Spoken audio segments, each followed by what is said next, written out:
طنطا وزير خارجية المغرب لإلقاء كلمته، فليتفضل. شكرا فخامة الرئيس.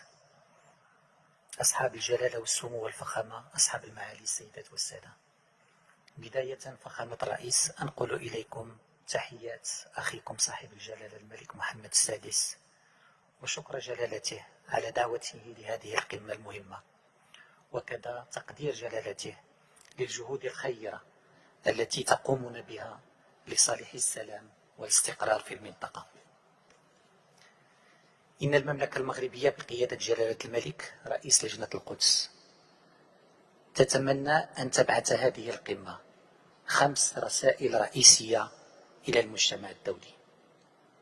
أولا، الدعوة إلى خفض التصعيد وحقن الدماء ووقف الاعتداءات العسكرية وتجنيب المنطقة ويلات صراع قد يفضي إلى ما تبقى من فرص وأمل السلام والاستقرار.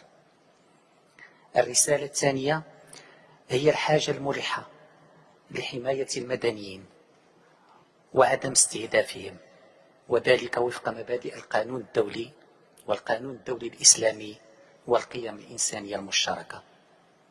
الرسالة الثانية فخامة الرئيس هي ضرورة السماح بإيصال المساعدات الإنسانية بسرعة وانسيابية وبكمية كافية لساكنة قطاع غزة، فالوضع الإنساني أصبح لا يطاق.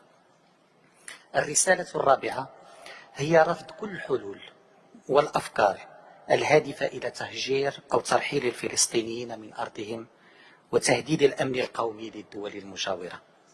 والرسالة الخامسة هي الحاجة إلى إطلاق عملية سلام حقيقية تفضي إلى حل الدولتين، دولة فلسطينية على حدود يونيو 67 وعاصمتها القدس الشرقية تعيش جنبا إلى جنب مع دولة إسرائيل. إن المملكة المغربية بقيادة جلالة الملك متشبثة بخيار السلام وأهمية تحقيق الاستقرار والرخاء والازدهار لجميع الشعوب، وهي اليوم تؤكد استعدادها بتنسيق مع سيادتكم ومع جميع الشركاء للانخراط في تعبئة دولية لوقف الأعمال العدائية في أسرع وقت ممكن. وشكرا فخامة الرئيس.